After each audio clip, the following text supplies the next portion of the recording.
up in your living room. Straight talk with a lot of boom.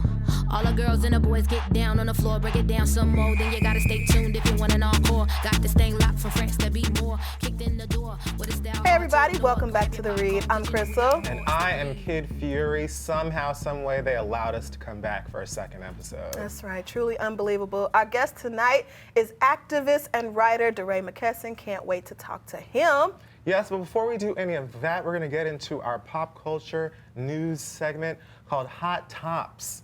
Ollie Bottom and the 40 Thieves. Or Ollie Bottom and the 40 Fleets? There you go, friend. There you go. That's a good one. I've possibly used that before. Anyway, I'm already exhausted. Kanye West took his apple fritter looking ass down to Howard University with his choir for them to sing a very blasphemous and ridiculous Sunday service. Here they are outside, no doubt singing Shirley Caesar to the tune of No Diggity by Blackstreet. As you can see, Kanye is still dressed like a Whole Foods bag. Everybody is actually dressed like Whole Foods bags, which is actually quite coincidental since Sunday in a Whole Foods is hell. That's and packed true. just like that. You're not wrong. While there, he also had the nerve to tell the crowd next time that the slave nets come out. Let's all try and not stand in one place. Nigga. Kanye, where exactly were you standing when the coon nets came out? Let me know so I can never be there. So I can just move. Cause, bitch, this just don't make no damn sense. And I cannot believe the Howard administration even let his ass on the yard in the first place. I can tell you why. I would love to hear it. Because this nigga was actually smart enough to get a whole bunch of singing ass niggas out in LA that were willing to pick up the phone. And he said, come out to a cul-de-sac, we gonna perform. And they went out there and he had everybody singing Hold My Mule mixed with like, Are You That Somebody? Okay. And then niggas ate it all up, because you know that we want to hear Hold My Mule to the tune of Are You That Somebody, nigga. You know that we like choirs, and it took no time at all for niggas to be like, look at the way he playing the piano, Kanye's back. You know, people forget that Kanye is a genius. And now he's taking his same stupid Republican red hat wearing ass bullshit out to Howard, of all places. Sounded like Hezekiah Walker. Because you know he thinks he's a pastor. Okay, well, first of all, you went off. I would say Kanye was going to hell for all this shit, but he's already been to the White House. Same fucking difference. He should call his gospel album Shackles. He really ought not. This weekend's Rolling Loud Hip Hop Festival in New York got a very interesting turn and went a bit quiet. According to Paper Mag, NYPD told Rolling Loud to remove 5 acts from their lineup. This includes rappers 22 Jeezy, Casanova, Pop Smoke, Chef G, and Don Q. These all sound like weed strains. Yes, assorted niggas. They were all removed from the festival lineup following a request from the NYPD warning of a, quote, higher risk of violence that the rappers pose. I mean, coming from the NYPD is a little bit like the stove calling the oven hot, my nigga. Right. These rappers are way more safe to me as a black woman than the NYPD could ever dream to be. And I don't even know who the fuck they are. Now, I've never attended Rolling Loud myself because life isn't always great, but I can keep it. I mean. And so I haven't gone myself. I assumed, though, just judging by all the lineups I've seen, that Rolling Loud was some sort of like white thrill seeker event where they, go out and risk their lives, see how many bullets they could possibly dodge, and then they have a story for Tad and Mikael and all of the kids down at the pub. Right. And so the police removing all of these people who snitch on their own records and stuff, it just feels like you're ruining the experience. Exactly. It's rolling loud, not rolling safe, bitch. And when you think about it, when you really think about it, who would know better than the NYPD about taking a very fun situation and making it violent? Rolling Stone reported Tekashi 6ix9ine has re-signed with record label 10K Projects while awaiting sentencing. 6ix9ine has scored himself a cute little payday worth in excess of $10 million upon his release from prison. And I figure it's probably gonna take $10 million just for them to keep the nigga alive or hidden somewhere. I'm not gonna say it. Under the terms, he must deliver 2 albums, one in English and the other in Spanish. God bless him if he can make it through both. Here he is, looking like a Burberry mermaid, Yes. looking like partially digested and regurgitated M&Ms. he looked like what I used to do to my cousin's brats. Fuck. Like I would draw on them and give them tats. Yeah, well, I mean, it's actually really bold of the label to be planning for his release, because everybody else is picking out clothes for the Fume. You know I love a good little shortened word. That's like, that motherfucker is not long for this world. We all know that. R.I.P. in advance, nigga. Who the hell is going to a Tekashi 6ix9ine concert? The people at Rolling Loud. See? They love danger. I'm telling you, there's something that I am missing as I get a taste older. I feel like, yeah, the label must have said, you know what? You got to give us an album in English and Spanish since you love to run your fucking mouth so much. Right. You got so much to say. Since you have all of the words. Yes, put it on Espanol, nigga. Por favor. Mi amigo, bien gracias usted. Su pelo es rojo y sucio, nigga. We have to take a very quick break, but we are going to be right back with DeRay Mckesson, so don't go anywhere. It's 3.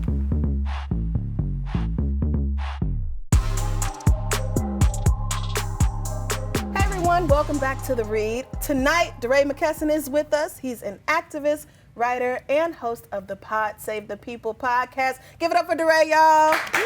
Thank you so much. It's an honor to be here. Yes. I remember when I was Black Excellence so long ago during the protest. Oh, yeah. I never thought I'd make it, but Can I you made it. believe we've been around for that long? Yeah. Isn't that? Can you believe the protests are 5 years ago? That is wild. Yeah.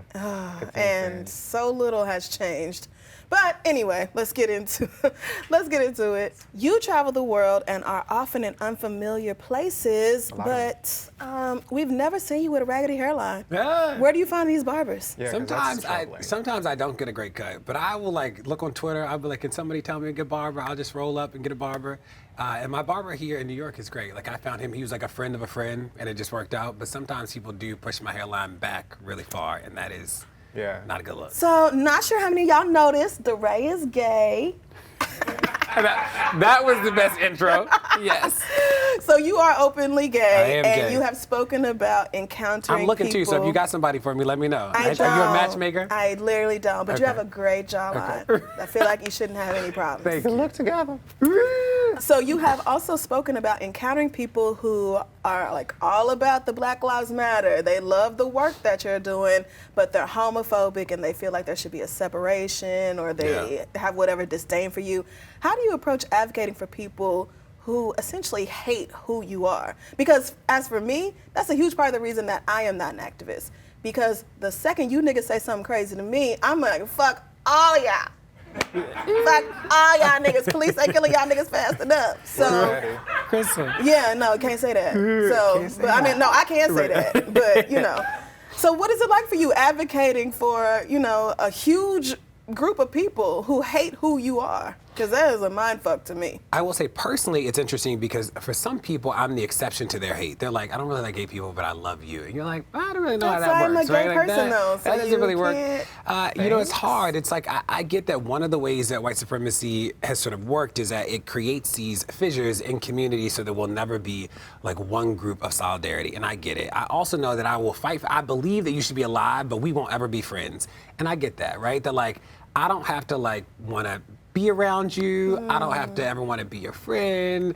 But like I also don't think the police should kill you. Like, and I'm okay with that. Like I can accept That's a that- nice middle ground. Yeah, I'm like, you should be Feels like a alive. We should normal- never be around each other. But Yeah. like, But You should should be you die alive. in your own home when you were minding your business? Yeah, and- your homophobic business. and people grow, you know, like, and you all know that, like, we grew up in communities where gay people were always present. They were just silenced, right? So part of this is like, how do we all live our lives as fully as possible so for the next set of kids, they can see a Crissle, they can see a Kid Fury, they can see all of us just being like who we are, and that's like a normal thing. It's not like some aberration, you know what I mean? I look at kids in high school now and I'm like, I wish I could have been. A whole nother world. Oh my, it's like a whole, I'm like, I wish I could have wore those colors and dressed like that and been like, you know, people make fun of Well, like. these kids got filters, and I just feel like that's unfair. Or like the Pride merchandise, you know, like people Yeah. make fun of all the like commodifying Pride. Yes, commodifying Pride, but it's like, I wish I grew up in Baltimore seeing people wear the Pride flag, you know? Like that would have symbolized something to me that like, I never saw any of that stuff in the city when I was growing up, you know? We know you've only washed the vest a few times. That was real. This damn vest. That Do you was- Febreze it? Anything? What do you No, do? it might stain. You know, I've washed it 3 solid times. It takes like 7 hours, which is a problem because it's down. How? It ain't but this big. So when you wash, you gotta dry it with 2 dry tennis balls so the down like won't clump. And sometimes I got time for that. But you know, it's the same Wow. vest. The zippers are broken. I need to like get them fixed. And Patagonia, I'm not sponsored by Patagonia, We but know. So one of the lasting legacies of the Black Lives Matter movement is the way we talk about police violence. Yeah. Things have changed since Ferguson. And recently we've seen the conversation shift towards ways in which Black people are not even safe in their own homes. The Botham Jean case, the Tatiana Jefferson case, in Dallas and Fort Worth, respectively. What do you feel are ways that we can talk about protecting Black lives outside of what we have imagined as typical police interactions? You know, not when you get pulled over on the side of the road, but when you're minding your business at home and they show up. Like, how are we supposed to talk about this? Yeah, the thing is that people sort of don't get, and it's really sobering and humbling for me, is that the police have actually killed more people since the protests, not less, which is sort of wild, right? 1/3 of all the people killed by a stranger in the United States is actually killed by a police officer. And this is actually the first year ever where Black people are more afraid of being killed by a police officer than being killed by community violence. So it is bad. So people are like, you're being really dramatic. I'm like, the truth is dramatic, right? Like this is Yeah. actually just bad in general. Damn. And when we talk to people about crime, like we remind them that the end of crime is actually the end of poverty and the end of addiction. That the police at best, you can love the police, the best the police do is get there after the bad things already happened, right? Yep. We're trying to live in a world where like the bad things don't happen in the first place. So when we try and talk to people about policing, we remind people that like the safest communities are not the communities with the most police, they're the communities with the most resources, right? So it's Yes. never a conversation about policing per se, it's a conversation about like how do we avoid needing the police in the first place? Well, I mean, that goes to not just even structural changes, but like societal changes. That's a big uproot of the way we do business here in America. And a lot of structural things that people, you know, you think about Garner got killed in New York, as you know, Yeah. Pantaleo gets fired. Yeah. So chokeholds got banned in 1993. They were banned for a long time. Do you know the difference between a chokehold and a stranglehold? Like, what do you? I don't. Probably hands versus arms. That's a good guess. Is that it? No, it's close. So a chokehold restricts your airway, like your Adam's apple. Okay. A stranglehold restricts the muscles around your neck. So the Okay. NYPD has always maintained that they did not choke Eric Garner, but they strangled him because strangleholds were not banned in New York City. And they just say he died as a result of him being overweight. And we hate NYPD. Yeah, you're like, that is, no, that's like a ridiculous I distinction. think he died from y'all's hands being around his Around fucking his neck. throat. Kind of because you murdered him. That's Yeah. So after he gets killed, de Blasio very quietly removes the ban on chokeholds, removes the ban on shooting into moving vehicles, What? and then lifts the requirement that deadly force has to be used as a last resort. And those are structural things in a really progressive city like New York that still happened in 2016, and to this day, Yes. chokeholds are not banned in New York City. And it's those sort of things that we spend a lot of time on because those are things that'll change the outcomes, not just change the conversation. Right, that's real. Insanity. DeRay, thank you so much for being here tonight. Pod Save the People, available wherever you get your favorite podcasts. Yeah. We'll be right back with the read.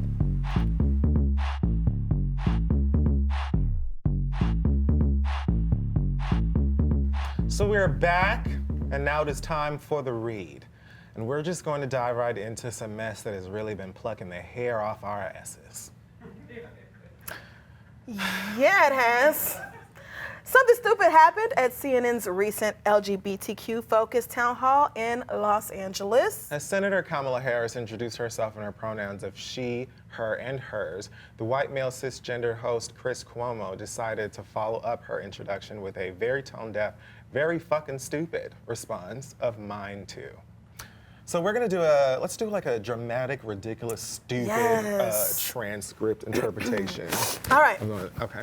this is a good idea. I'll be reading the part of Christopher Cuomo. Great, because I was absolutely gonna be Kamala Harris. So here's my wig. Yes, okay. I'm ready when you She's are. cute, she's cute. Good to see you, Senator. Thanks for joining us. Woo. All right, wasn't ready for that. Hi. Hi, how are you? Hello. Hi. How are you? Hey.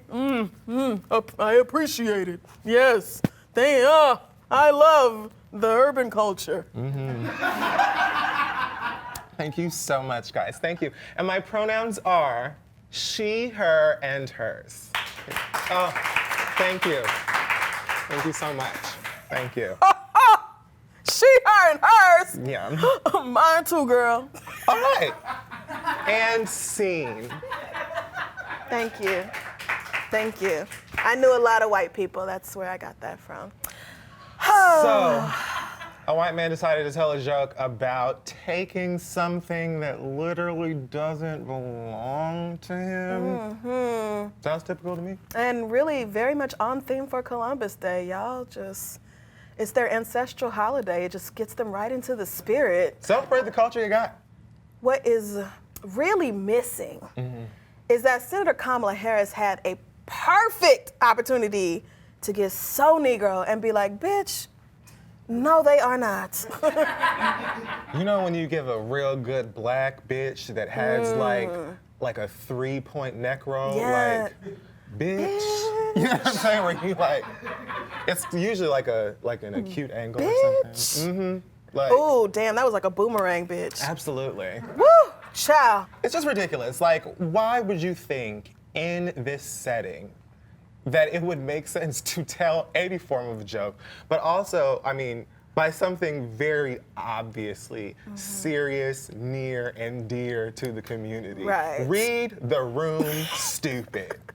Well, Cuomo did apologize and called himself an ally to the queer community, but a true ally proves themselves in deeds, not words. And if trans people don't call you an ally, then bitch, you not one. Trans actress Angelica Ross pointed out, when we finally get a time where we think our issues are going to be taken seriously at an LGBTQ town hall, folks like Chris, who are there to moderate and get down to the answers for us, show that they have no understanding of issues that seem like a joke to them, but are very real to me and my community. It just don't make no damn sense. Really doesn't. We couldn't have said it better, sis. Shouldn't have invited your stupid ass on the first place. Okay, ban to be honest whites. with you. Ban. I feel Stay the- tuned the for our network's not gonna last let that segment of the stand. night. It's called In Your Business, where we get into your business. We're gonna have to do that again, because we were talking all over it. But ban whites.